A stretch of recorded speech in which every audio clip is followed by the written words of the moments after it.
I wasn't the first person to do it. I'm not going to take credit for that. But don't DM me like I did something for you as you cower, scared that she'll put you on her thumbnail and claim you benefited from Charlie Kirk's assassination, which he's doing to me right now. Yeah, that was the... I'm done with these people. She has security, just not on the level of you. Oh, yeah, the girls are fighting! Ah! This is so sick. Oh, my God. Okay.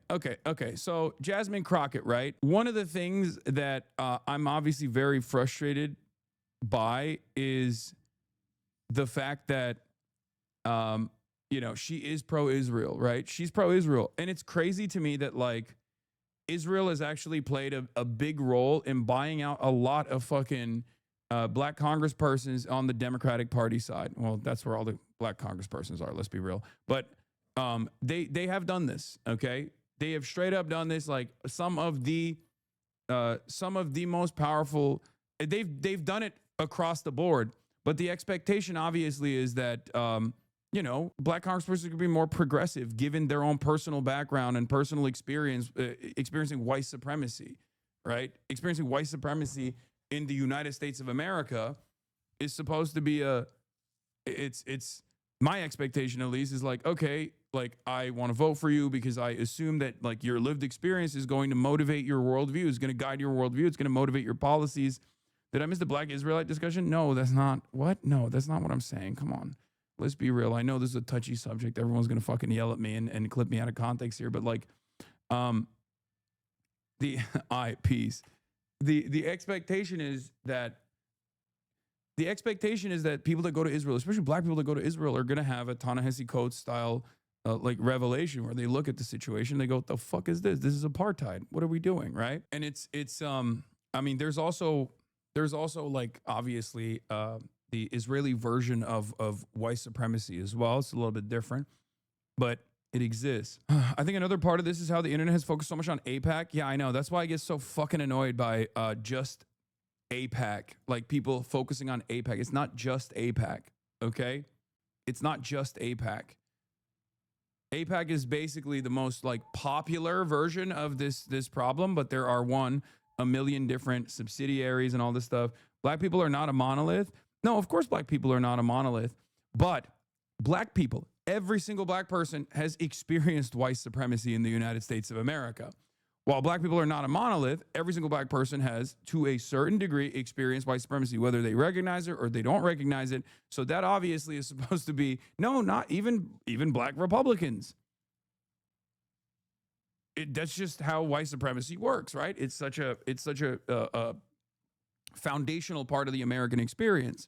So for that reason, the lived experiences, especially of black politicians, my assumption is going to be, that they will see what Israel is about and be like, this is fucking bullshit. Like, I know what's going on here, right?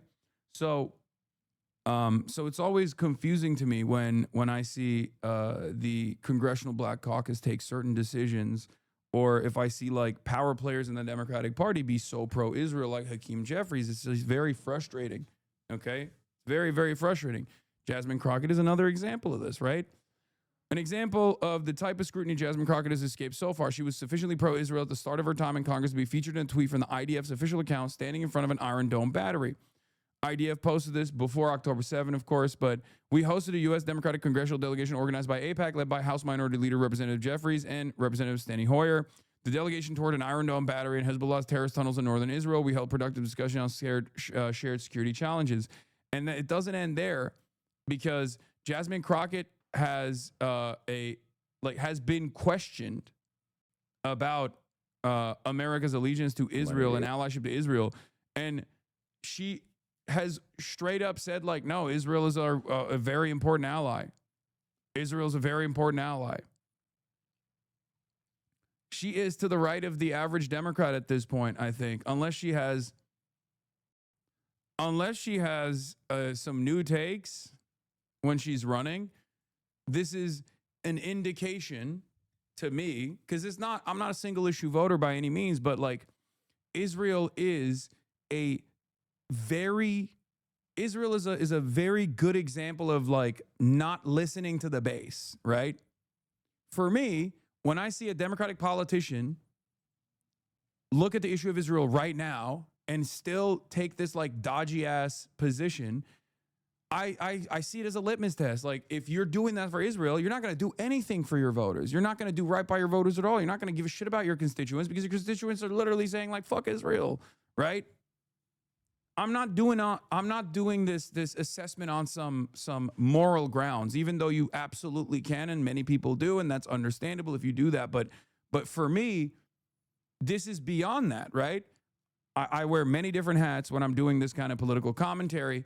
And one of the hats I wear is an assessment of performance, right? I'm looking at this from a pure performance basis. In this day and age, at this stage, when Gavin Newsom is out there talking about, oh, I've never taken money from AIPAC and I never will take money from AIPAC, right? Like, when he's saying shit like that because he has ambitions to run for office, to run for the presidency, when you got the governor of California saying shit like that, and a lot of people don't realize that refusing to speak at AIPAC was a controversial moment for fucking Bernie Sanders only like 5-6 years ago. Okay. That was seen as like a crazy thing that Bernie Sanders would refuse to speak at AIPAC. And now you got Gavin Newsom being like, fuck AIPAC, because he wants to run for president. In that environment where the attitude, the popular sentiment is shifted so dramatically against Israel, when you still have Jasmine Crockett talking like this, I see that as a major litmus test. Also, yeah, I know he's taking JPAC money. It's California's top pro-Israel super PAC. I know you're talking about Gavin Newsom. Yes, Gavin Newsom has taken money from Israel. He's just fucking saying, "Oh, I wouldn't take money from AIPAC." Like, he's performative. And also, not only is he performative, but also the reason why I'm using that as an example is because he's doing performance in the direction of anti-Israel. Okay? Do you understand? He is doing performance. He's doing a performance as a dedicated room reader in the direction of anti-Israel sentiment, which means there's clearly a lot of demand for that kind of sentiment. For me, this goes beyond Israel. I'm not making a single issue argument about Israel, even though many people will see this as such. And it's understandable. Okay? Because it's such a ridiculous thing to still be in support of. But it's not only immoral, not only is it unimaginably immoral, it's also idiotic. And that's the reason why I think it's a very good litmus test, because if you're anti-Israel, when your fucking constituents are demanding that you, if you're pro-Israel, when your constituents are demanding you be anti-Israel, then why would you ever be in favor of Medicare for all, for example? Right? Tired of us sending money to Israel. I understand. I also think that if people are going to vote as it relates to foreign affairs, which typically is not how people vote. People typically vote based on how are the gas prices. Okay, but how do you feel? You're a person. You're a politician. How do you feel personally? The tactical, the electoral calculation here, like, oh, people don't vote on foreign policy, is bullshit.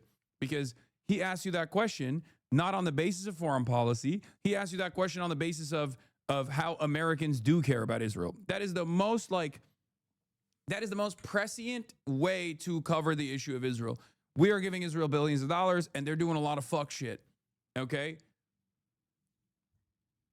Like, yes, it's correct. Americans don't care about foreign policy, but that's just, Americans don't care about foreign policy when we're like going out and doing wars and stuff like that until it gets really unpopular, and then that's all they care about, right? Having said that, Americans do care about like giving unlimited funds to Israel. They don't fucking like it. So anyone that says, "Oh, Americans don't care about foreign policy," actually, well, they're it's a cop out. Like, it's a total cop out. How are my housing costs treating me right now? What's my job situation looking like? Those are the things that typically drive our elections and how people decide how they're going to vote. When you start talking about foreign affairs, if that is going to be kind of like the precipice for determining whether you vote or who you vote for, then I want people to really dig in to foreign affairs, right? Like, and ask the question, which I think is a fair question. I think it's a fair question of all the money, is to ask the question of, well, why do we send money to Israel? Like, what is that about? And learn about the fact that this is an allyship that existed before I was around, before, well, no, the president was a baby. He was still around, though. But it is an enduring relationship, and learning the history of the region in and of itself. And I would argue that the most disputed land in the world is that land. And it goes beyond the Palestinians and the Israelis, but I mean, you can go back to the Romans. So one of the scariest things for me, if I'm being like 1,000 right now, which my team will. Oh God, it's so bad. It's so fucking bad. She's never been super smart. I've never been a fan. No, she actually is. If you think she's not super smart, you're fucking silly, okay? You're getting lost in the sauce. You're getting caught up with the aesthetics. And if people were to say that you're a little bit racist for that, there's good reason. She's literally a fucking lawyer, man. All these politicians are fucking way smarter than you think they are, okay? She's just presenting herself a certain type of way to be more palatable, to be more appealing. Of course she's fucking smart. She's just bad.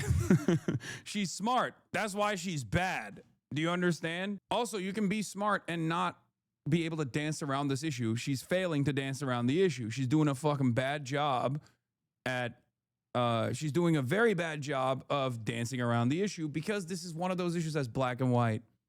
That's it. Couple things to talk about here. New, a majority of adults under 35 favor decreasing or stopping U.S. military aid to Israel. That figure rises to 69% among the youngest adults. This is from the Fall 2025 Yale Youth Poll.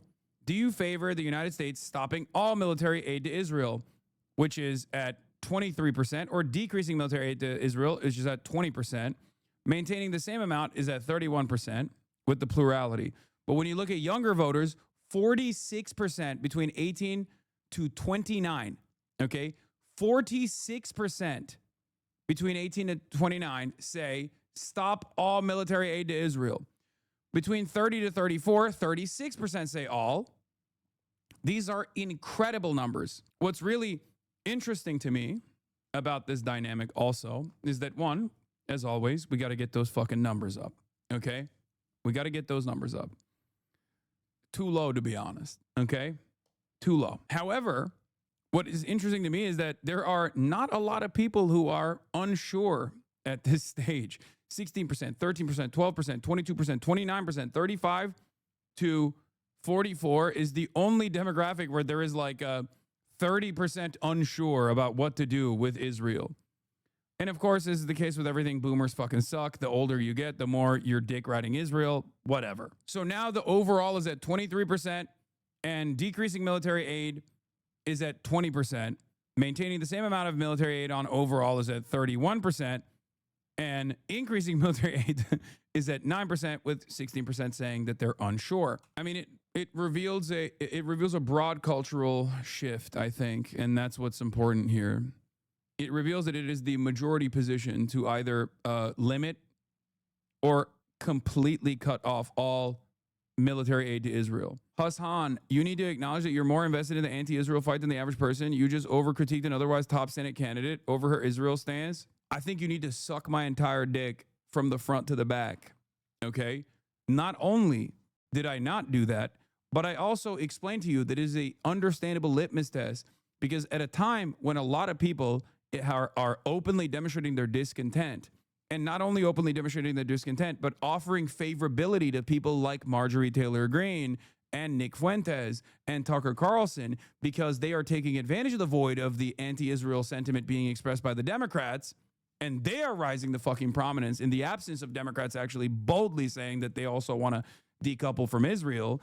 I see this as a major litmus test, because if you're not even taking the fuck Israel, if you're not even saying that that we need to reanalyze our relationship with Israel, they're not our fucking most loyal ally at all, then you're not invested in anything. You're not even invested in winning the election. You want to win with your own rules.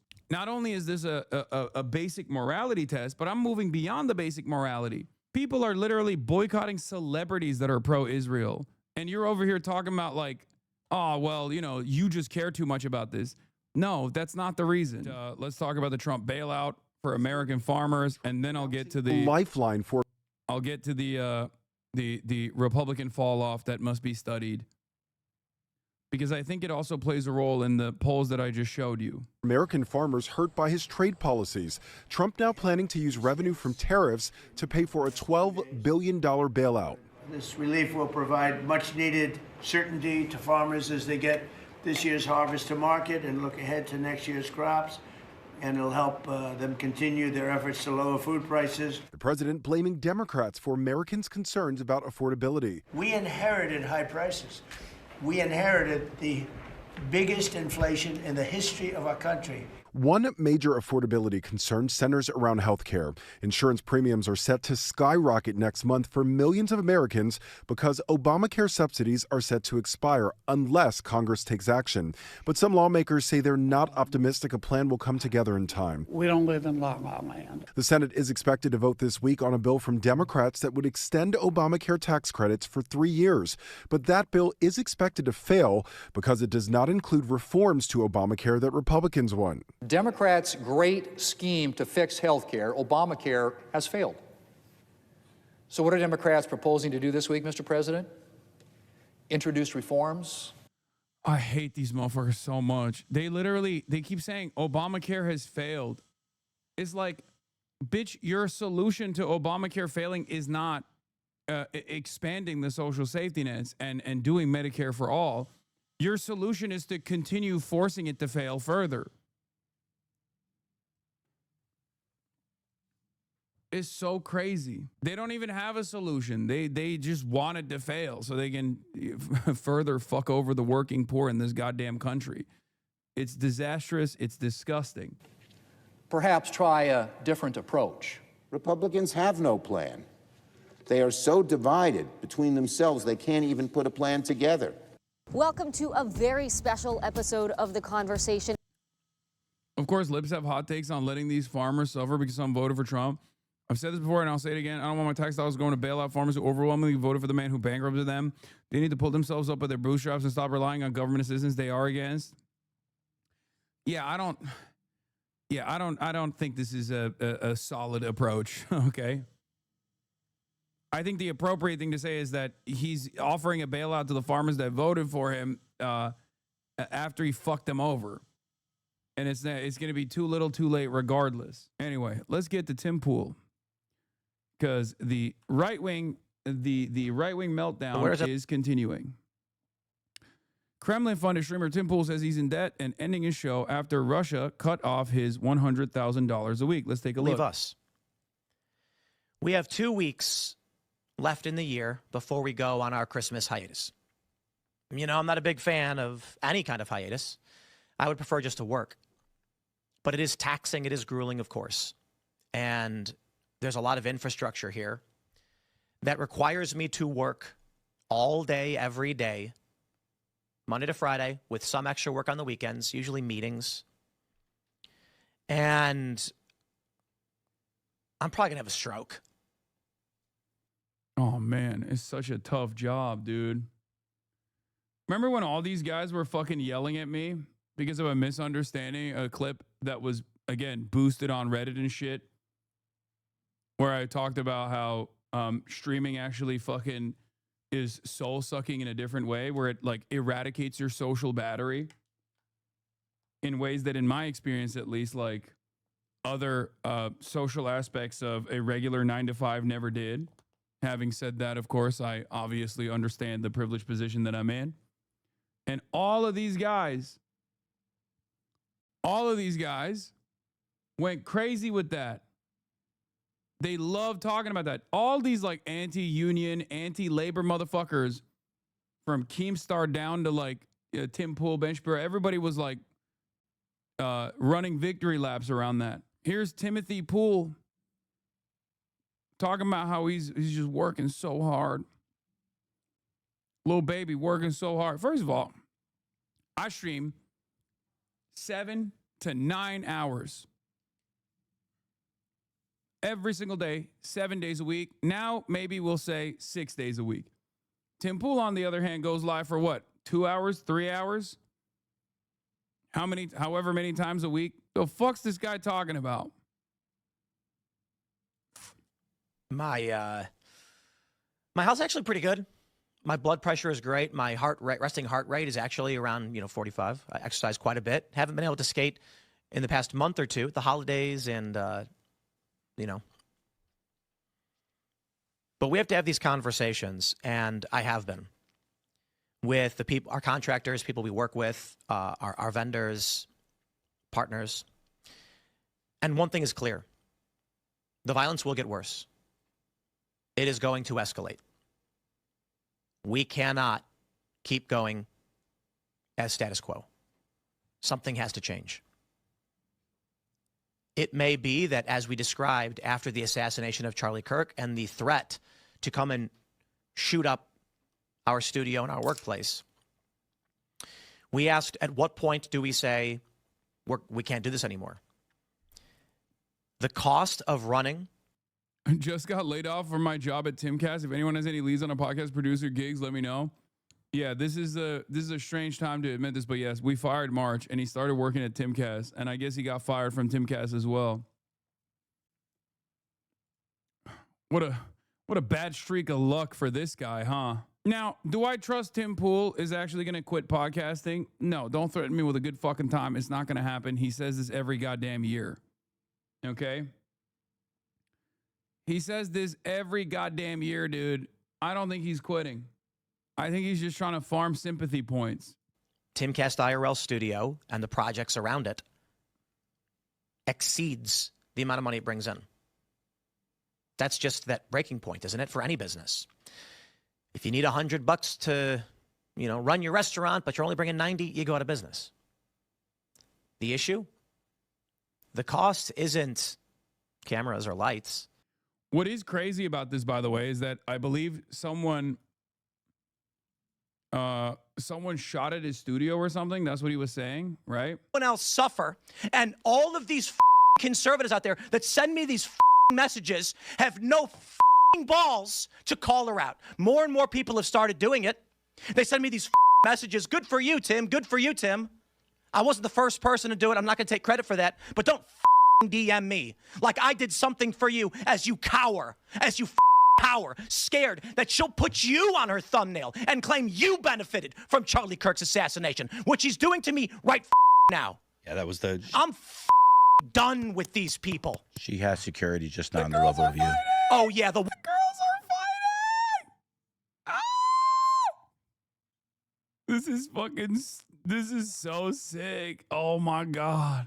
One fat guy you mentioned with no wall and no barrier in a suburban neighborhood with neighbors shouldn't give two no one's out for her. She's lying about all of this. You told me you went to her house and she's got a 4-foot wall and one fat guy, and she doesn't give a about her security.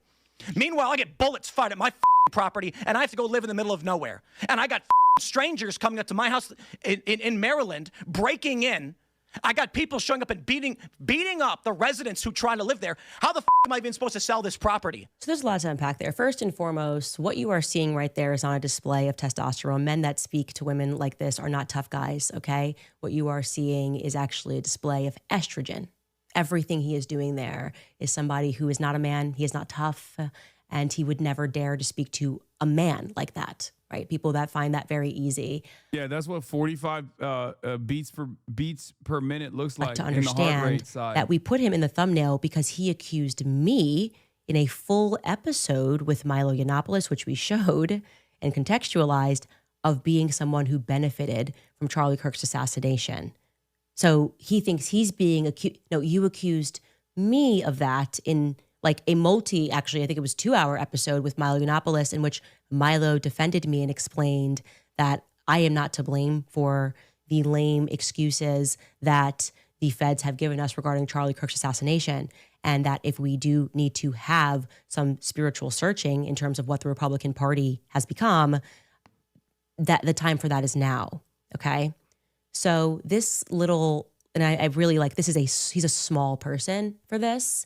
a very small person who is also theatrical, Timothy Smollett, who pretends every year like people are trying to kill him. He's a chronic fence sitter, okay? Pretending like he is braving the wilderness for being what? The 110,000th person who's making a video about Candace Owens in the wake of Charlie Kirk's assassination. He thinks he's pioneering that. Are you out of your mind? It's only the safest thing you can do. What's True. next? Is he going to make a video and call Kanye West anti-Semitic? Like that's what he's pioneering right now. Oh my gosh, so original. Like, is he going to call Donald Trump evil in 2016? This is the storm that Wait, he's. hold on now, Candace, you did that too. Candace, you did that too. He is a fundamentally weak man for what he did there. He should apologize. He won't. I don't care what happens to his platform. He's now essentially trying Candace out. Owens He's literally under had a financial website. pressure. He's trying out for a Zionist. Candace Owens literally had a website shitting on Donald Trump in People kind of 2016. I hope it happens for you, Tim. I hope it makes you happy. But to do that to someone who has never done anything to you other than disagree with you. You said about this is a fucking, why are we watching this? I don't know, because 154,000 people are currently watching. You can't see because people are subscribing to the Piker Broadcasting Service at an alarming rate, okay? At an alarming rate in massively consequential numbers. Therefore, you can't see it because the emotes are actually hiding the viewership. But the Piker Broadcasting Service, unlike Tim Pool, who is funded by the Kremlin, is sponsored by you, the viewers. For you, the viewers. Your subscriptions are the only way that you can support the show. The PBS, the real PBS, Piker Broadcasting Service, is for you and by you. Your subscriptions, totally voluntary, allow me to maintain editorial control. This was the full clip of Tim's crash out, by the way. Candace Owens is a bleep. Tim Pool has the biggest meltdown of his career. Could Robinson is the likely culprit. We will see what happens in the trial when evidence is presented, but there's literally no other story. Just a bunch of fucking retards on the internet saying stupid shit. And what that does is the organization that helped get Donald Trump elected, which needs Whoa, he said the R word, bro. Can he say that?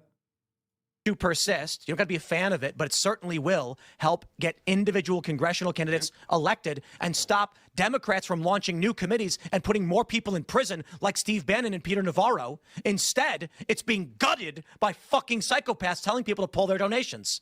So when this organization burns to the ground or whatever the fuck happens to it, maybe they're fine. The organization that's rallying young people, causing a shift in the political leanings of a generation for the first time in history, is now in dire straits. Their leader and founder murdered, and prominent pieces of human trash are trying to destroy it. It's fucking evil. So you know what? When someone pulls in front of my property and fires on it several times, I'm sitting here looking at these vile pieces of shit and thinking to myself, for what purpose will I stick my neck out if this is what happens after Charlie Kirk is killed? Candace Owens is a fucking evil scumbag. She is a degenerate cunt. She is burning everything down, and she's gloating and smiling while she does it. And you know what you fucking told me? She has no security. She doesn't fucking deal with the shit we have to deal with. She's a piece of shit.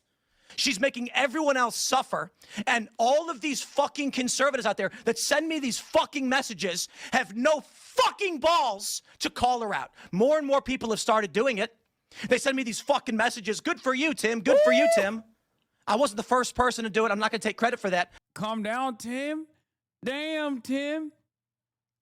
Hey, yo, 45 resting BPM. Nope. No. He's at 180. He's maxing out, dude. His heart's about to explode. Oh, no. He's mad as hell. This is, like I said, this is the only time I've seen him do the soy slam. The only other time I've seen him, it was when Russia was giving him $4 million to do that. Scumbag. She is a degenerate cunt. You gotta run it back. Ooh! She is. He said the C word. Oh my God. This is fucking awesome.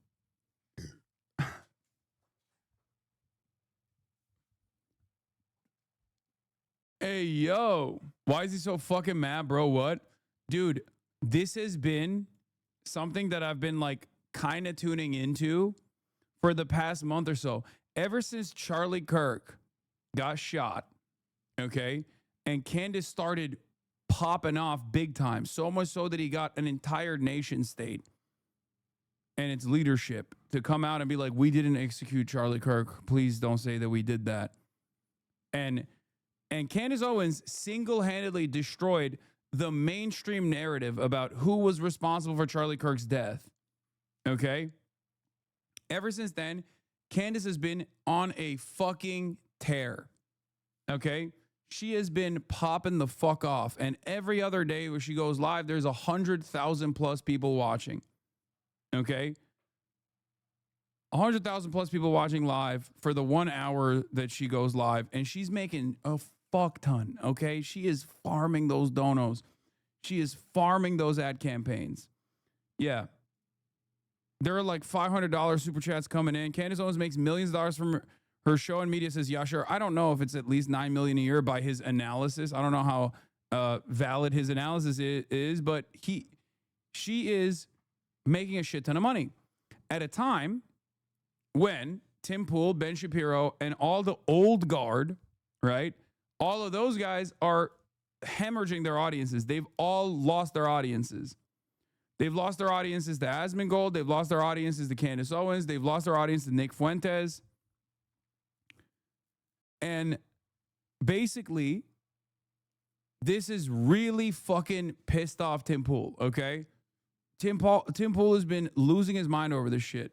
It's pure petty jealousy, okay? Did you notice he upped his Christmas decor? Yeah, because I fucking called him out for being...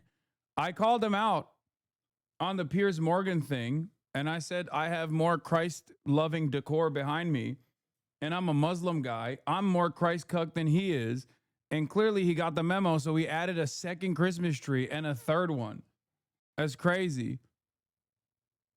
At least he's getting feedback. Because my husband won't let me, it gets better. She says, my husband is having company. Just wait till I have ethnic Santa in the background, too.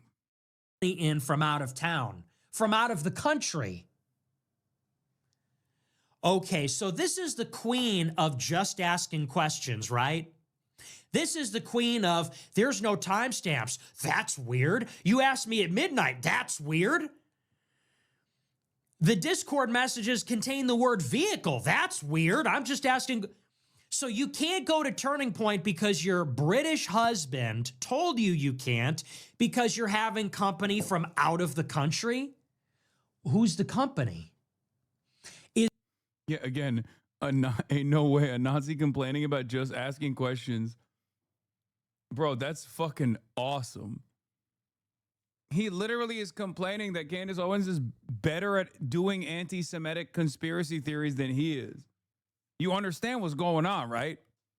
Like, he's genuinely bent out of shape that Candace Owens is better at blaming Jews than he is, so much so that his white supremacist audience are moving on from him to Candace Owens, who is a black woman. He's like, it's like, was it because I admitted to being ethnic? Is that why? Is it my ethnic background that caused you to, that made you decide you could actually jump ship? Yeah, DEI, baby. Is it his father? Is it his father, Lord Farmer? Yeah, he's complaining that he's been working so hard to make his conspiracies compelling and reasonable, and she's just saying, in my dreams, he told me XYZ and people are buying it. Yeah. Yeah, he's fucking losing his mind because that's what it takes. It doesn't take much. No shit. British lord, the commodities trader, the head of the Council of Jews and Christians in Britain? That Lord Farmy, is it that guy from out of town? One of the biggest boosters of the Tory party in the United Kingdom? And one of the major backers of Nigel Farage and Brexit? Is it that guy? Or is it John Mappin, the Scientologist with a Russian wife who apparently introduced you and your out-of-country husband, George? Who are the people that are coming from out of town preventing you from telling the truth? Is this part of the conspiracy? Candace, blink twice. Blink twice. If the British or the French are invading your household and they won't let you speak, you can't go because your husband won't let you because people from out of the country are coming into your home. I presume that's family, and your family's pretty spooked up. So who is that? Or is that not legitimate? Or am I attacking family now? And that's suddenly off limits. It just gets more and more ridiculous. And honestly, I saw some of the feedback yesterday.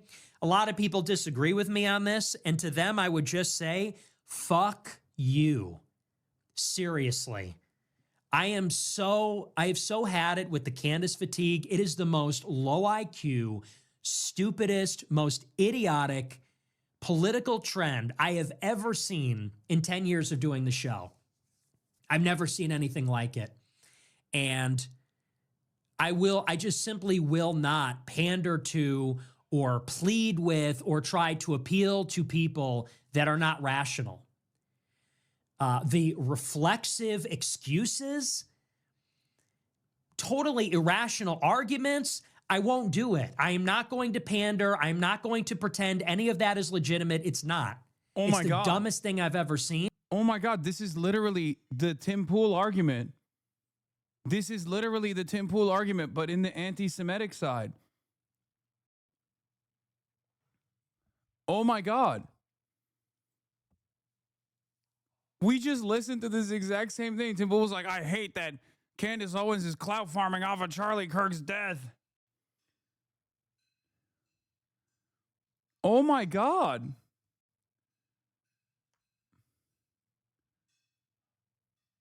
Oh my God.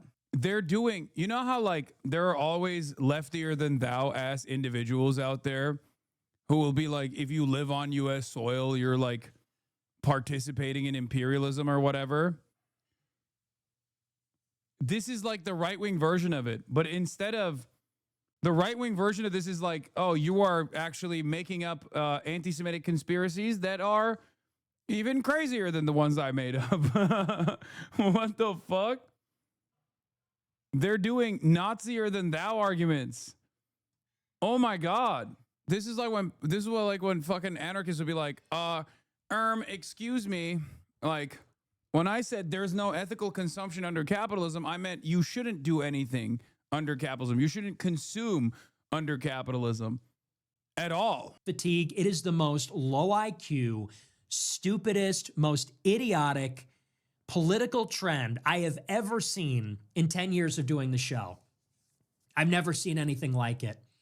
And I just simply will not pander to or plead with or try to appeal to people that are not rational. The reflexive excuses, totally irrational arguments, I won't do it. I am not going to pander. I'm not going to pretend any of that is legitimate. It's not. It's the dumbest thing I've ever seen. And I don't think Candace Owens is smart. People say she's smart. I think she's dumb. I think she's a good talker, but I think she's dumb as they come. I think she doesn't know shit about anything. She doesn't know the first thing about history. She doesn't know the first thing about politics. She can barely pronounce. Yeah, it turns out if you're farming fucking conspiracy cranks and morons that are filled to the brim with fucking resentment, okay, they're just going to go to the next guy who pushes the needle even further. Because at the end of the day, that's what reactionary politics is. That's what it devolves into. Because your starting point is irrational. The notion that like human beings are not products of their own environment, but instead they're actually, they have some sort of like genetic predetermined destiny. And that certain races are superior to others. If that's your fucking worldview, it's already the starting position. The starting position is stupid. Someone can always out-yap you. And they can do it in a more palatable way too. Because remember what I talked about with the demands coming from the market, right? People wanted more bold, more irrational, more ridiculous fucking takes. And also, they increasingly demand more anti-intellectualist thought as well. They don't want any sort of scientific thought whatsoever. So in a weird way, Nick Fuentes is becoming the Ben Shapiro of Nazism. He's the boring. He is the boring version of describing all of the reasons as to why you must be a Nazi when people don't even want that. They just want a much, much simpler argument. And Candace is the one that's offering that. This is great. Half the words on her show if she didn't have a producer in her ear. I think she's a terrible conspiracy theorist. And I think her show is for women. I think her show is like daytime television for MAGA moms whose brains have been fried by QAnon and the collapse of credibility of the mainstream media. That's what I think about it. And I think it's disturbing, and I think it's scary, and I think it's an IQ filter. I think if you're falling for it, you're low IQ. And I think it's a sad state of affairs how many people are being filtered by this. And I'm not going to pander to them. That's not my target audience. Wow. Yeah, skill issue, dude. Yeah, he's so desperate.